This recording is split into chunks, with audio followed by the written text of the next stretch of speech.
เอากลับทักทายสบายดีและสวัสดีพี่น้องไทยลาวต่างประเทศกันดีวันนี้ก็มีอย่างไรทุกคนเลยเอาดงเข้าป่าคือเก่าช่วงนี้กับบรรยากาศก็แจ่มใสดีทุกคนเลยลมพัดประมาณนี้คือว่าแล้วดูหนาวเลยทุกคนเอ้ยหนาวละเอาดงเข้าป่าก่อนเขาไปหาอยู่หากินกันทุกคนเลยที่ได้ยังมากกับเขาก็ยังโมโหอ้าวก็ส้มก็อย่าลืมทุกคนนักเพลงก็คือเก่าอย่าทิ้งอย่าปะอย่าละอย่าไล่ทุกคนเลยถ้าผิดพลาดประการใดขอโทษขออภัยทุกคนเลยหรือว่าต้มมินต้มยังเขาส้มเพื่อนบ่ทันก็ขอโทษขออภัยบางขั้นบางตอนก็สัญญาณเน็ตทุกคนเอ้ยว่าลายก็เอาเลยก็ว่าอีกทุกคนเลยสัญญาณเน็ตบ้านคอยแล้วคือว่ายังยากนิดนึงว่าลายห้างทุกคนนะทุกคนไปเลยทุกคนเลย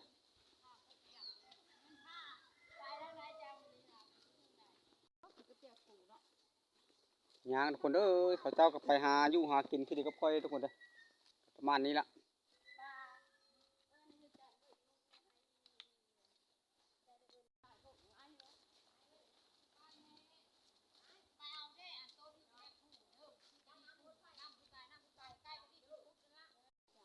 ยางคนเอ้ยยางกับสายลมคือเก่าเลยนะหาอยู่หากินได้ยังกับบุหูทุกคนเลยเราดงเราป่าแล้วเขาแล้วน้ำนั่นก็มีจะถ่ายไปตามธรรมชาตินี่ก็ทุกคนเอ้ยยังบ่ทันได้ไปบ้านอื่นยังไกลไปตามธรรมชาติซะก่อนบางก็จะไปทุกคนเลยตรงนี้ก็ได้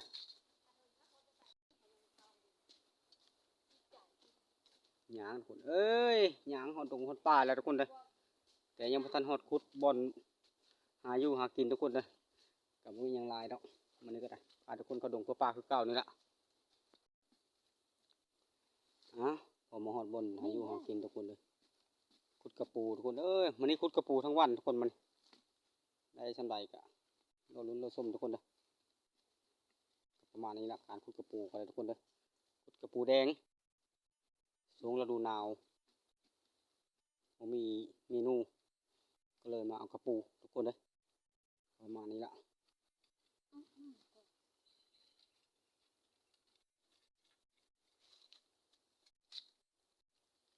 ได้ทุกคนเลยทุกคน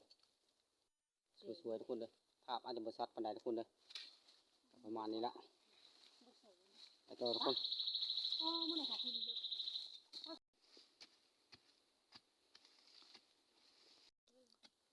ขุดต่อทุกคนเอ้ยในบรายก็ยังโมโห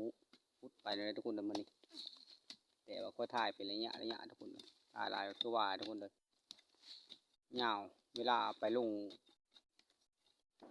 แหละคือว่ายากปิดสมงบ่ได้ทุกคนสัญญาณเน็ตบ้านคนยากอะไรทุกคนเลย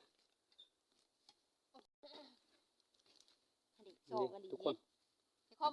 ผู้แรงทุกคนทุกคนนี่ทุกคนผู้แดงได้สองทุกคนเลยประมาณนี้นะเจ้าหาบ่ได้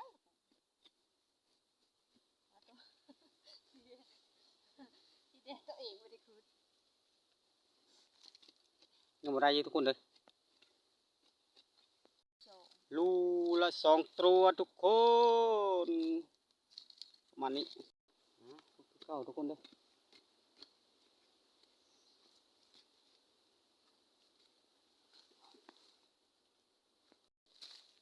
แต่บ่ธรรมดาทุกคนเอ้ยก่อนจะได้กระปูนี่ก็ได้กับบ่ง่าย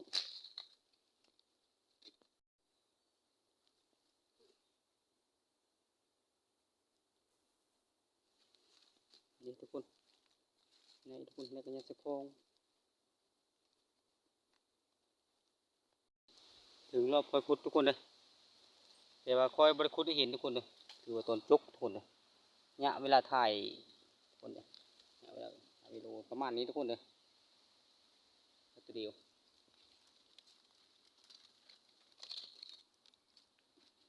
กระยัดเซ็ตโค้งทุกคนประมาณนี้นะมือกินทุกคนเลยเขามีอย่างไรนะทุกคนเลยหมูนี้ทุกคนทุกคนเลย แต่ว่าเวลาได้บ่หรือบ่ได้แล้วค่อยถ่ายให้ทุกคนได้เห็นทุกคนเด้อประมาณนี้ประมาณนี้ทุกคนเลยได้ทุกคนเด้อ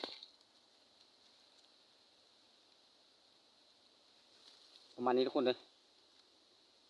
มือเขาก็จะมองทุกคนเด้อกระปูก็แบบนี้ทุกคนนะประมาณนี้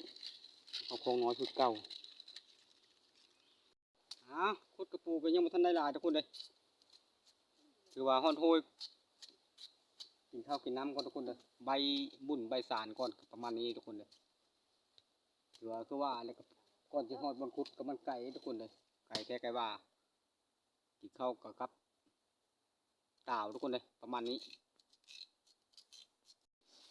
มานี่ทุกคนเลยมากินข้าวกับอันเจียวกับหยังทุกคนก็ประมาณนี้แล้วมือก็อาจจะบดจะอะไรทุกคนเลยเพราะว่ากระปูทุกคนเลยคนนี้เขากินข้าวลูกหลานนะจะพูจะพูจะปลาจะตรงเมนมาลูกเก่าแล้วพวกนี้ดูเลยนะตัวจะถูกนะเมนมานะฮะอยู่หากินกันขึ้นไปนะฮะ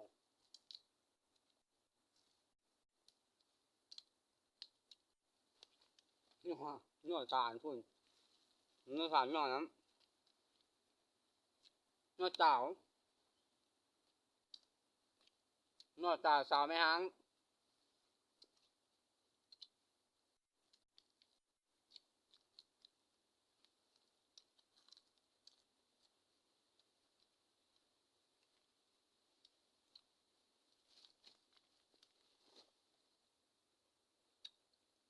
กินข้าวกับยุ่ง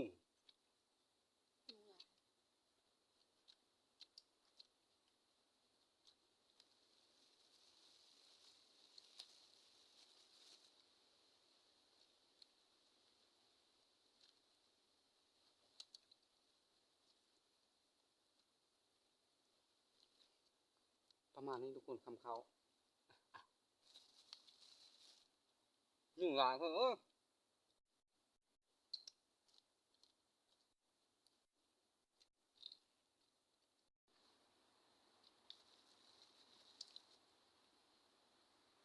ลังจากเขากินน้ำอิ่มก็กระปูโต้ทุกคนเลยประมาณนี้เลยไร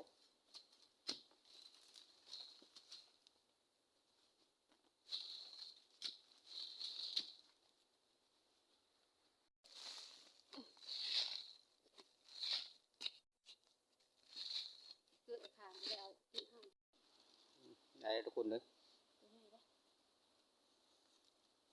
ไอ้ก็ใส่โครงประมาณนั้นอะไรแต่มีทรงตูซ้อนหมดจังไหนทุกคนนี่บ่ทรงตูซ้อนทุกคนแล้วก็ทุกคนมาลุ้นมาทุกคนได้บ่บัดก็คุดแล้วคนก็จะให้ทุกคนได้เห็นทุกคนเลยทุกคนได้เลยทุกคนเลยเช็คของก่อนบ้านเลย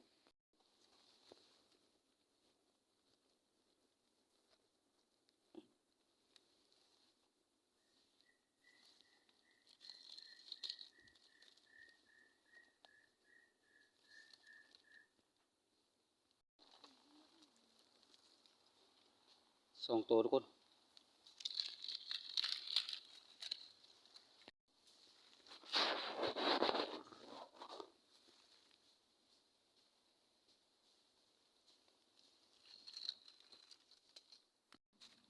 ตรงนี้ทุกคน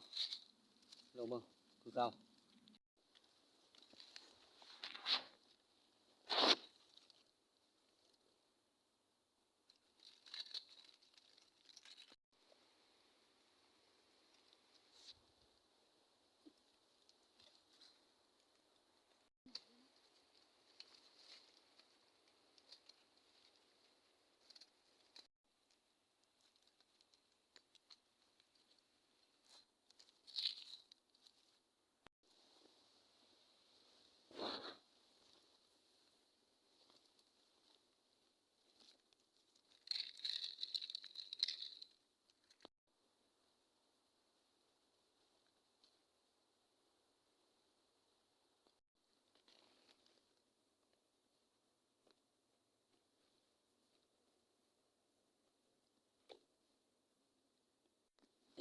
โอ้ยครบตัวเลย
แต่เช้าจนค่ำ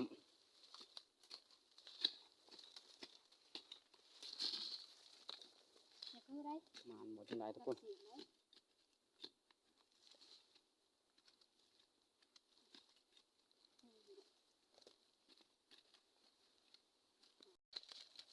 เอากระปูเขาแยงทุกคนเด้อถือว่ามันแรงไปแล้วจะสรุปมัดมือทุกคนเลยในน้อยได้ทำไรก็ได้หลังจากนั้นขุดโลทุกคนเลยหลังจากเจาะกระปูเราขุดโลมือทุกคนมือดีกว่าทุกคนหลังจากคนเล็กก็ประมาณนี้ทุกคนได้ทุกคนประมาณนี้ทุกคนเลยแต่คือขออธิบายทุกคนเลยตอนขุดเราค่อย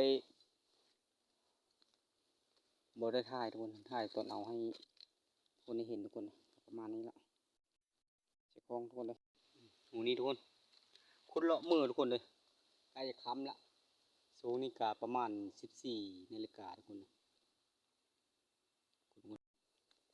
คุณเรียกว่าเอาเก้าทุกคนเลยเอ๊ะเสามานี้ทุกคนใส่กล่องคือเก้า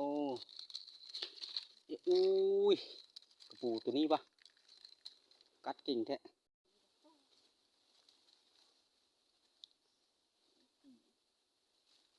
มานี้ทุกคนเลยภรรยาคอยคุดแล้วค่อยถ่ายค่อยคุดแล้วค่อยถ่ายบัดค่อยเอาทุกคนเลย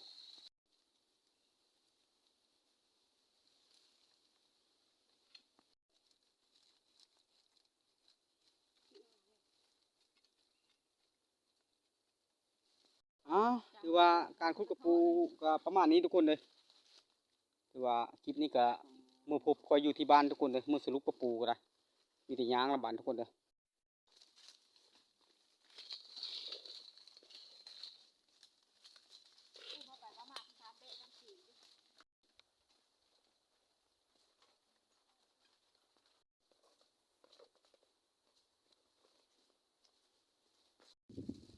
ก่อนสิหอดตรงไหนตรงหน้าโดนค้ำทุกคนยังไม่ทันหอดบานอยู่ยางตลอดทุกคนเอ้ยเมย10 กว่าลักทุกคนเลย10 กิโลสะพานกับบ่ธรรมดาทุกคนเอ้ยครัวความแม่น้ำสมุทรทุกคนเอ้ย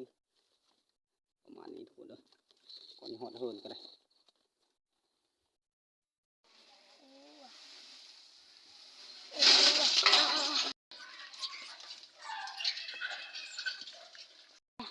หอดเฮินนซ่านแล้วก็เลือกกระปูก่อนทุกคนเลยเลือกไว้ตัวดีๆแล้วก็เอาไว้กินหลายวันทุกคนประมาณนี้แหละตีกระเปงก็ได้ครบดีประมาณนี้ทุกคน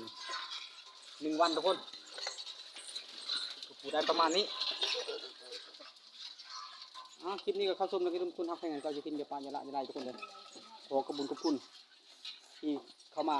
รับชมและติดตามให้กำลังใจเขาก็บ่มีอย่างมีแต่คำขอบคุณขอบคุณทุกคนเลยเจอกันคลิปหน้าทุกคนแล้วก็จบซ้ำนี้การทุกกระปู